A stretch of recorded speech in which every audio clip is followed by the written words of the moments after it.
Teman-teman, jadi gini, trik untuk mendapatkan obat yang lebih murah di apotek gimana triknya? Yang pertama,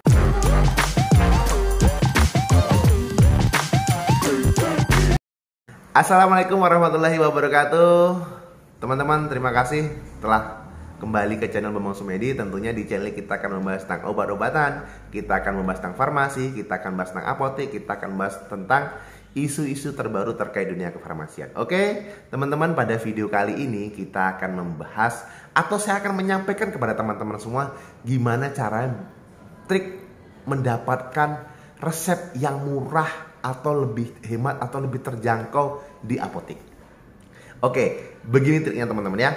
Sebelumnya saya rapikin dulu baju saya dan saya agak paskan posisi duduk saya. Oke. Sedikit pemberitahuan buat teman-teman nih, saya buat konten ini tanggal 10 Maret 2023 jam 00.45 dini hari. Jadi tidak apa-apa teman, tetap produktif kita sebelum kita istirahat. Saya menyempatkan untuk menyampaikan kiranya ilmu ini buat bermanfaat buat teman-teman semua. Jadi teman-teman silakan subscribe ya. Kalau tidak subscribe, teman-teman sungguh keterlaluan. Oke, teman-teman, jadi gini. Trik untuk mendapatkan obat yang lebih murah di apotek gimana triknya? Yang pertama, untuk obat resep, biasanya teman-teman mendapatkan resep dari dokter praktek atau teman-teman mendapatkan resep dari spesialis rumah sakit. Seandainya berobat di rumah sakit, biasanya kalau rumah sakit itu kosong stok, maka mereka akan menyarankan teman-teman untuk mencari di luar, baik itu di apotek ataupun di rumah sakit lain, itu bisa juga.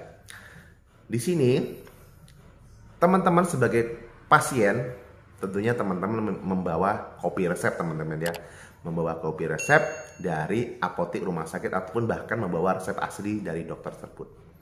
Yang pertama, teman-teman ajukan resep itu tersebut ke si apotekernya atau si frontliner yang berada di apotek. Usahakan apa yang tertera di resep itu harus sama teman-teman yang teman-teman dapatkan pada saat mereka memberikan obat tersebut. Kalau seandainya harga yang di sini sangat mahal atau mahal bagi teman-teman dan teman-teman mungkin lupa bawa uang atau mungkin uangnya kurang atau mungkin teman-teman keberatan dengan harga yang disebutkan, teman-teman bisa meminta apa teman-teman? Pilihan pertama, teman-teman bisa menebus separuh dari resep tersebut. Contoh, seandainya dokter tersebut meresepkan obat penghilang nyeri itu sebanyak 20 tablet, teman-teman bisa menebusnya sebanyak 10 tablet.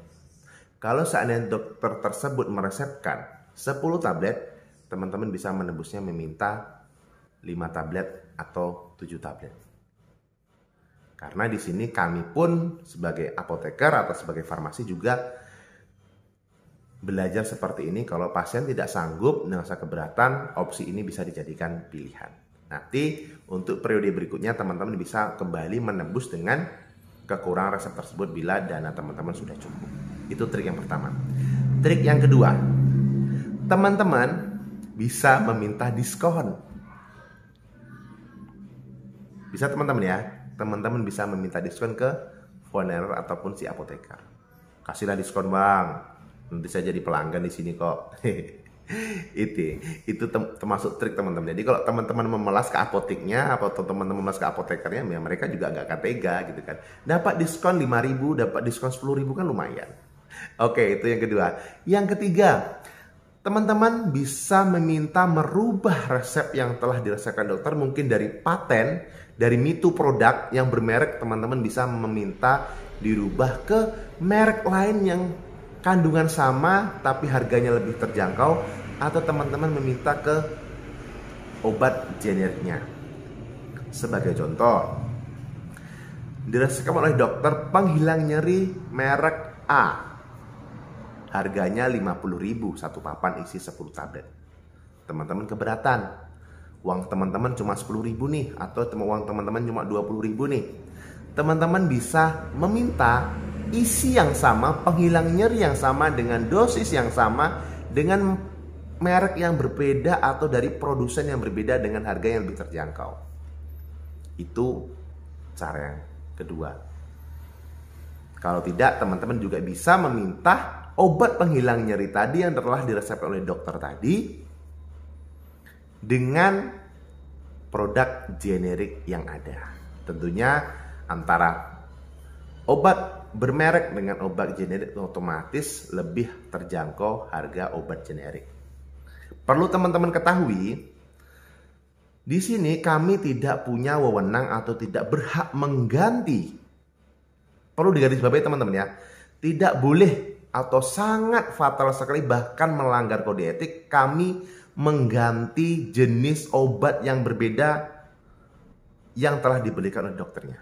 Kami di sini hanya boleh, perlu digarisbawahi, kami boleh atau hanya boleh mengganti merek dagang ke merek generik ataupun merek generik ke merek dagang.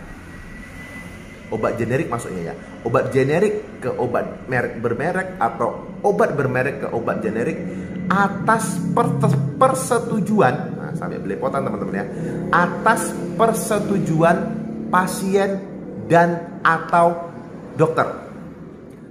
Jelas di sini ada pilihan. Kalau seandainya dokter sudah setuju dan atau pasien teman-teman sudah setuju, jadi kami baru bisa menggantinya.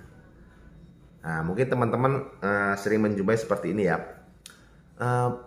Resep ini Pak, saya mau nebus resep ini, dikasih dokter tadi karena di sana kosong, maka saya nebus ke apotek ini. Disodorkanlah, teman-teman menyodorkanlah resep itu ke apoteker ataupun ke farmasi atau ke pihak apotek.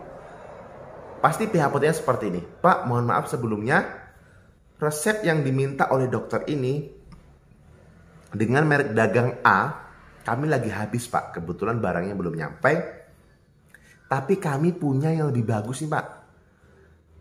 Lebih bagus dengan merek yang sama, dengan brand yang berbeda, dengan merek yang berbeda maksud saya, dengan merek yang berbeda, dengan kualitas yang lebih bagus tentunya, karena ada barang, ada harga, ada kualitas teman-teman ya.